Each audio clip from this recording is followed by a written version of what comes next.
So guys, some of you might have heard about the new Blitz update that's coming up. 7.0, where there's a new tech tree or a new branch of British tanks stemming from the Comet. And some of you might have already started grinding Comet like me.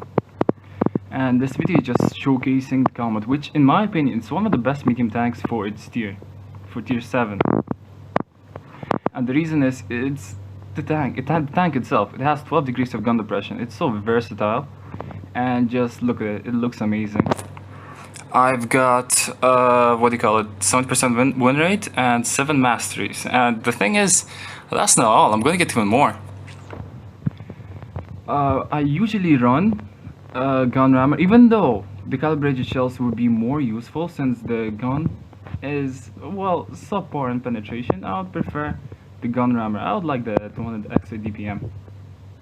Then, improved optics is a must.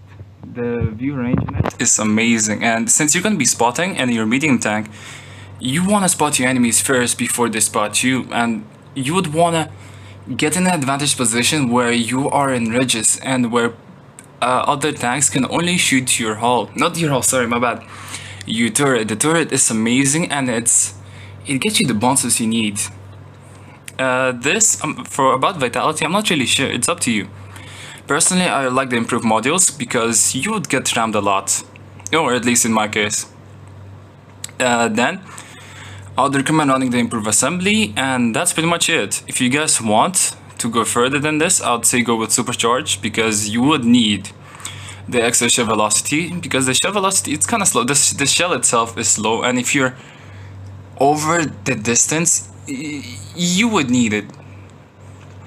And the next one will be refined gun, because you need the extra dispersion, especially when you're fighting long range battles, which I would recommend you shouldn't, because you're a medium tank. You should get up close and personal, not to the point where you brawl, but like to the point where you're at least at medium range. You're not close to them where they can see your hull, but at the same time you are close to them where you can get reliable shots in.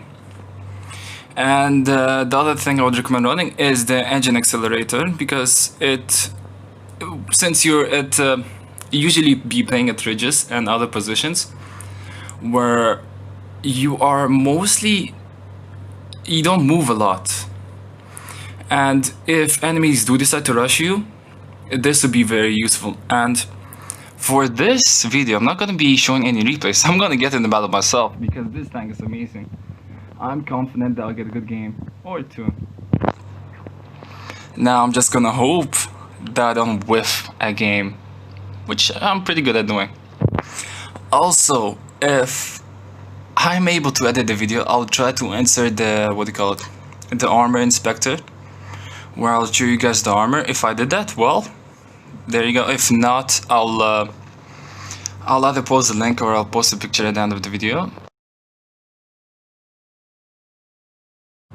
Alright, depending on how good I am with editing, and if I'll be able to manage to edit this video in between, or when I said I would, hopefully you wouldn't see this at the end of the video.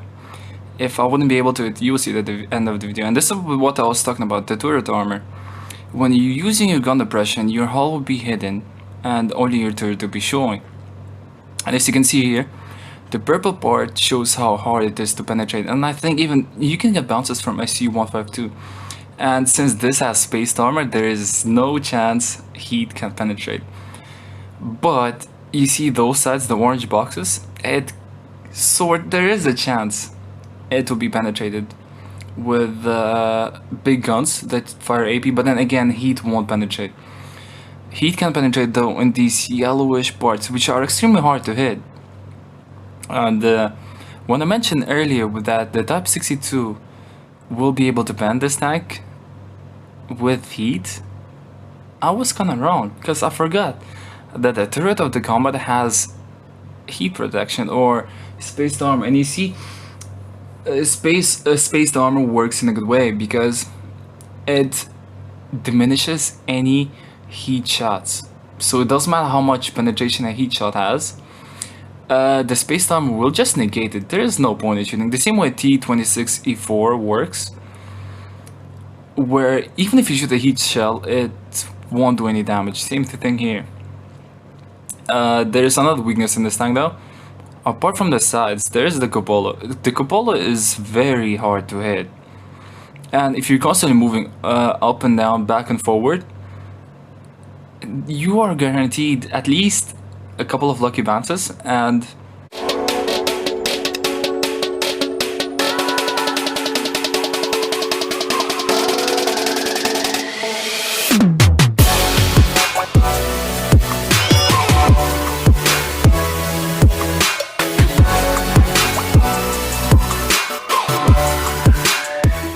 but I'll try my best with it into this video. I'm not really good at editing and stuff. So in this battle, we can see there's an SU-152 and a Stru Emil. And I don't see many heavy. There's only one heavy, ARL-44. So I'm guessing they're gonna stack A because they don't have much heavies to push. I'm not sure what my team is gonna do, but I'm hoping at least I get some support in A. And this is the position I was talking about, where you're playing over I'm not sure if you call this a ridge or not, but you're playing over the hills where you can use your gun depression and just snipe your enemies out just like that. Oh shit. No, come on, didn't hit that shot. So I'm guessing the SU-152 will be somewhere there. And what do you know? It's hard for me to play because I'm trying my best not to cover the mic. And I'm sort of struggling with hold up. I'll need to get in a better position for a bit. Come on. Alright, let's go. So, there are a couple of enemies there. Type 62 is very fucking good. Its DPM is crazy, and that's one of the tanks that can pen you reliably. It has heat. And I think its nickname is Heat 62 because of how much pen it has. It's just insane. Oh, I thought he was gonna go more forward. I'm whiffing my shot. Hold up, guys. I promise you I'll make up for it. God damn it, I'm stuck. Fuck. Shit. Oh my god. Hold up. I got this. Boom. Now look at this. He wants to go for a DPM battle. Alright, let's go. I have 3 seconds to reload. Or even less. I can reliably pen these tanks and I'm gonna get my ass whooped. Oops. Unless I do something. So I wanted to show you guys the reliable, third armor, but I couldn't do it. Because of how much I'm struggling. At least let me take out this type 62, goddamn fuck. So guys, I'll try to edit the replay in here as well. I screwed up on this. But the main reason is because if I hold my phone properly, I will distort the mic. The mic won't be, you won't hear me, guys, so that's why. I'm not making any excuses. Alright. Well, I figured that I would just use one of my old replays. I'm not even sure if I could master this or not. But you guys are gonna find out the same way I do.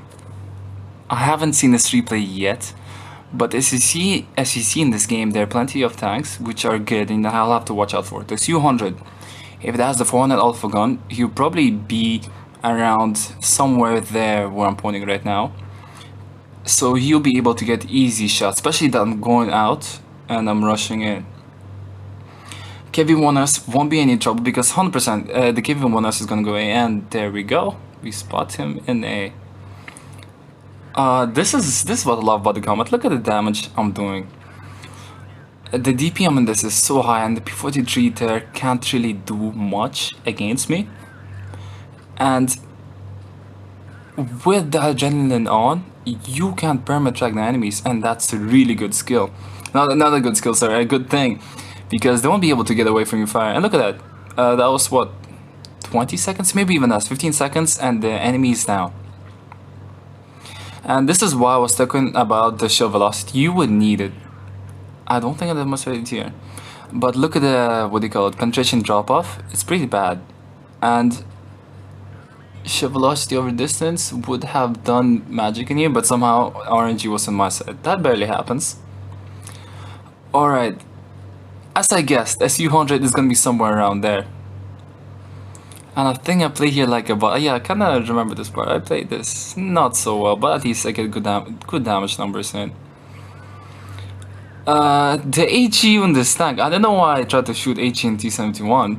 The HE tank and the HE shells in this tank are practically useless. You would only need for the toaster, which is a collector tank. You probably not see it. Or you will need for the Nashorn. And both are kind of rare to get behind. That was a bit of lag. Now look at this. I'm playing with my turret, where the Su-100 can only see my turret, and I'm using my gun suppression to the max. But I'm still a dumbass for letting the T-71 shoot me from the side. I got rid of the Su-100, and now my next target is the T-71. And I think I made a sort of mistake in here. I should have stayed and no, I'm doing exactly that. Never mind. I should have stayed back and played with the turret. But since we're 100% winning, I went all out. And that's it. 2600 damage. That was easy. And this is how I usually play. Not the replay that you saw me, not the game you saw me play a couple minutes ago. Oh, that's a first class. That's pretty good. I'll take that. And we won that battle. See, the thing about this tank is just it has so much DPM that you can compensate for it. Even if you lose most of your health at the beginning of the match, you can still make up for it by playing second line.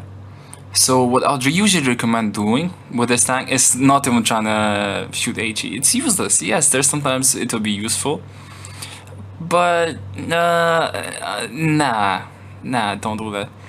Camo is somewhat important since, well, you're a medium tank. You get decent camo values, not as good as a light tank, but you can work the numbers.